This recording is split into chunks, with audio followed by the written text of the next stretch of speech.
Bueno, vamos a comenzar entonces con nuestro momento formativo. Les decía que estamos en el libro del Éxodo, que comienza con la esclavitud de Israel en Egipto, que se produce cuando pasaron los años y hubo faraones que no conocieron a José ni recordaron a José, y el pueblo de Israel, esa familia, esa gran familia que se había trasladado desde Palestina a Israel, había crecido mucho, evidentemente que emparentándose con los egipcios, ¿no? Emparentándose con los egipcios, había crecido mucho. En una etapa fueron una familia libre, pero vivían sus costumbres, vivían su culto al Dios vivo, al Dios verdadero.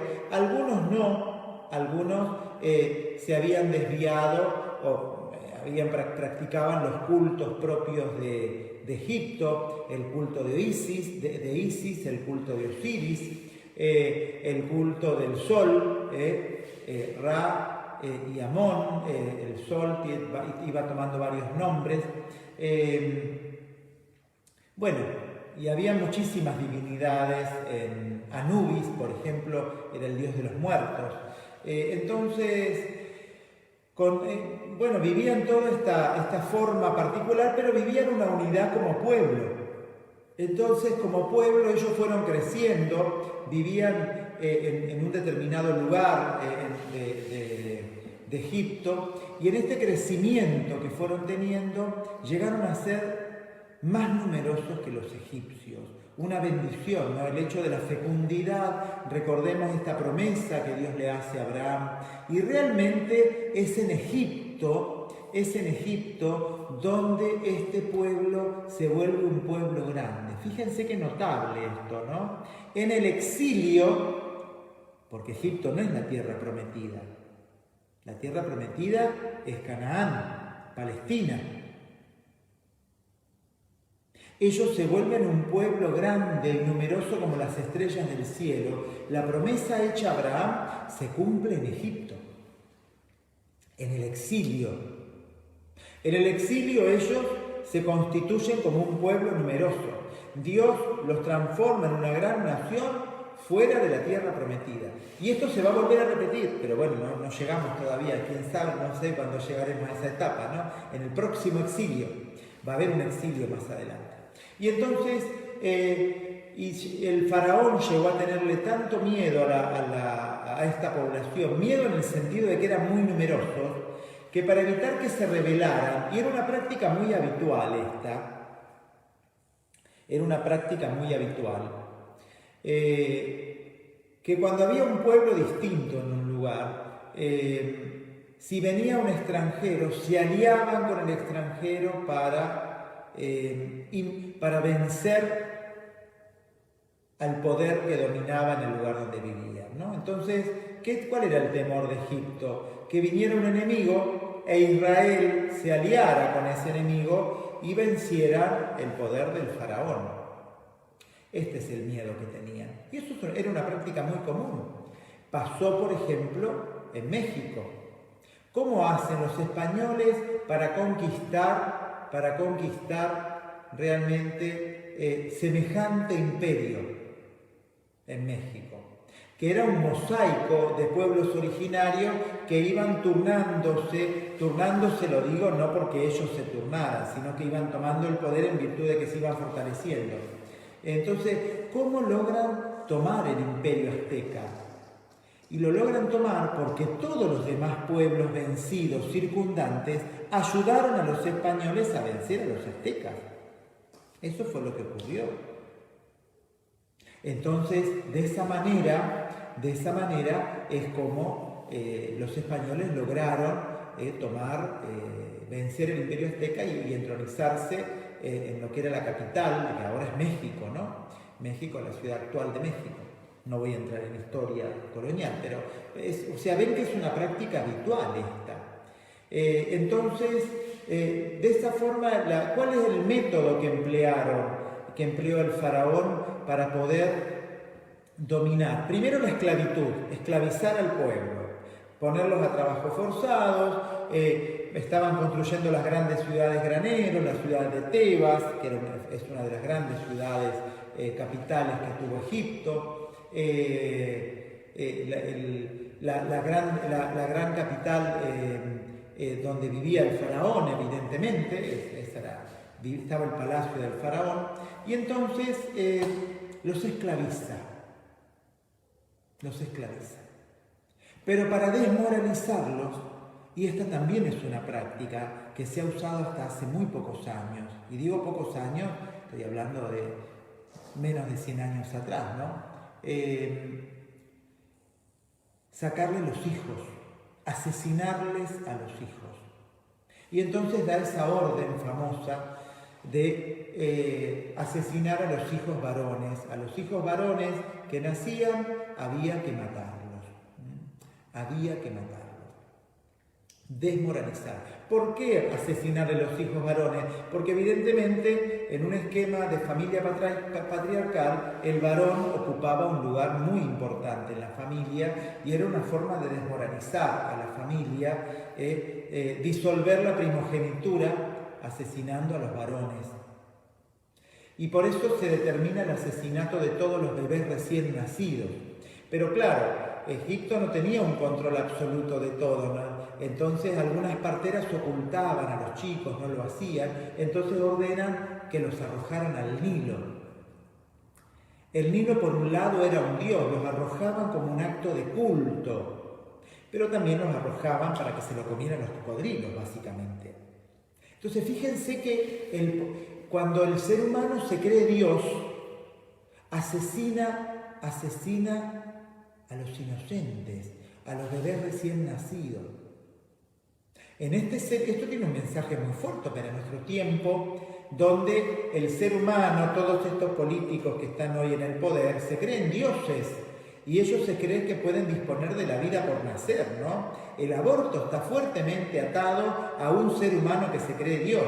Y Benedicto XVI ha tenido la libertad y la osadía, estoy esperando que salga este libro de su biografía, de llamar, ya el Papa Francisco tuvo palabras duras como Juan Pablo II, llamando a los abortistas sicarios que tratan de resolver la cosa asesinando a una persona, o holocausto, como lo llamaba Juan Pablo II.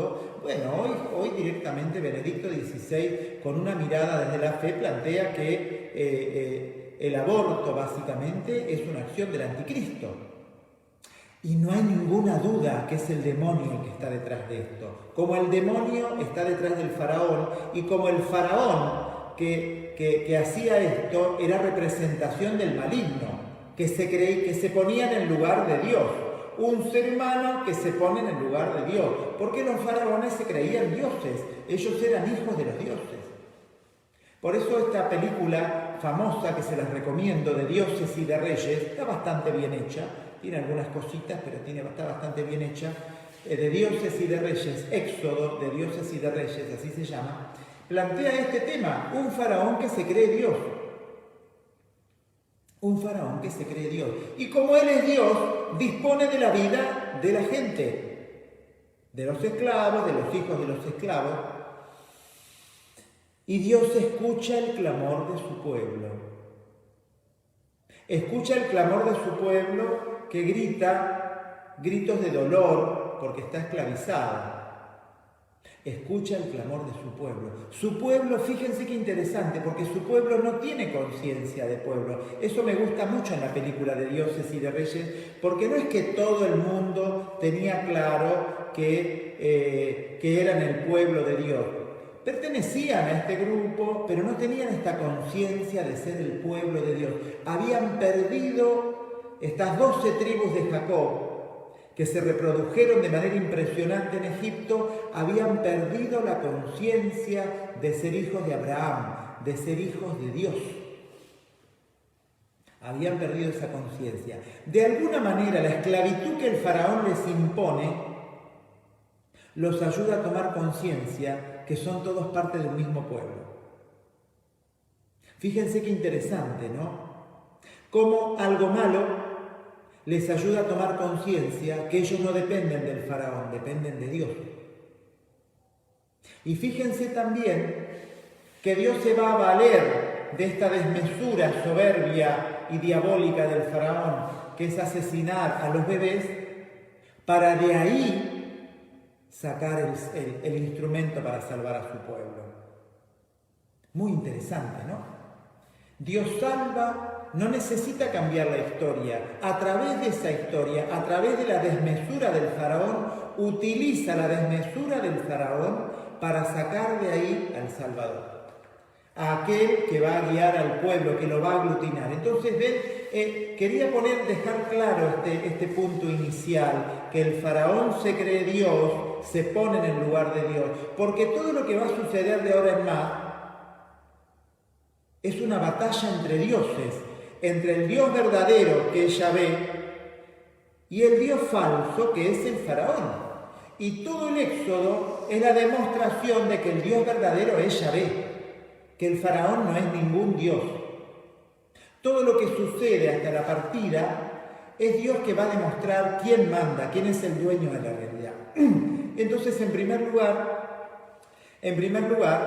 suscita a este Salvador, cuya partera no lo mata. Su mamá lo tiene escondidas, no quiere que su hijo muera. Y cuando ya no lo puede ocultar más, porque se los quitaban y los mataban, acuérdense de la masacre de los santos inocentes. O sea, esto es una constante en la historia de la humanidad. Los locos, los poderosos, que se creen dueños de la vida de la gente y asesinan niños. En Roma también ocurría, en Esparta también asesinaban a los niños. Especialmente los niños que no nacían fornidos, los niños más pequeños, los asesinaban. Los tiraban, los despeñaban en un lugar, los discapacitados. O sea, ha sido una práctica constante en la historia de la humanidad. Bueno, puede ser por supervivencia, puede ser por esto, puede ser por un montón de motivos. Hoy los eliminamos por placer. Creo que es el motivo más espurio que ha tenido la humanidad en su historia para eliminar a los niños por nacer. Por placer, por pura promiscuidad. Terrible. Terrible. Realmente es el anticristo el que está detrás del aborto, no hay ninguna duda de eso, o sea, Satanás. Entonces, su mamá lo salva y cuando ya no lo puede ocultar más, lo mete en una cesta con betún y lo tira al río Nilo, cerca de donde se bañaba la hija del faraón. Y lo cuida, ¿por qué? Porque había cocodrilos en la costa. El Nilo está infestado de cocodrilos. Los cocodrilos del Nilo son enormes. Enormes. Y entonces lo cuida y cuando la hija del faraón lo ve al bebé, se enternece y se lo da a una chica, se acerca a su propia hermana y le dice: ¿querés que te consiga una mujer que te lo críe? Que te lo críe significa que lo amamante. Claro. Madre. Y entonces sí, que me lo cuide, que me lo críe y que cuando ya esté más, yo lo voy a seguir criando. Y así es como Moisés, ese es el nombre que le ponen. Y aprovecho para poner un excursus ahí. Tiene el mismo nombre que el faraón. El faraón se llama Ramsés y él se llama Moisés. Ra era el nombre de la divinidad del sol en Egipto, Ramsés, Moisés. Tienen el mismo nombre, nada más que el faraón tiene delante el nombre de Ra, que es el nombre del Dios, porque él es hijo de Dios, el hijo del Dios de Egipto. Y entonces se crían como hermanos, con quien después va a ser el faraón. Y así es como él se cría, como un hijo más de la hija del faraón, ¿ven? Sin conciencia de que él era del pueblo de Dios. Empieza de a poco a tener esa conciencia. Eso está muy bien en la película de Dioses y de Reyes. Él no tiene del todo claro, sabe que no es el hijo verdadero, pero va teniendo conciencia de a poco. Hasta que en un momento Hasta que en un momento, cuando ya se da cuenta que él formaba parte que era de la misma etnia que los esclavos, ve a un egipcio castigando a un esclavo, que era lo más común. Y entonces le agarra un ataque de ira y lo asesina. Está muy mal, eso no tenía que hacerlo. Y entonces oculta el cadáver del egipcio. Y cuando a los otros días ve dos judíos, o dos israelitas, mejor dicho, peleándose, los separa y entonces uno de ellos le dice: ¿qué te metes en los asuntos que no te corresponden? Ven, los israelitas no lo reconocían a él como parte de su pueblo. ¿Qué vas a hacer? ¿Nos vas a matar como mataste al egipcio? Y entonces ahí Moisés se asusta y se escapa al desierto. Sale a la luz lo del asesinato del egipcio y él se escapa al desierto. Y estando en el desierto tiene la más famosa manifestación. En el desierto se casa con su esposa, forma una familia, y estando en el desierto, yendo a pastorear las ovejas de su suegro Jetro, recibe la manifestación de la zarza.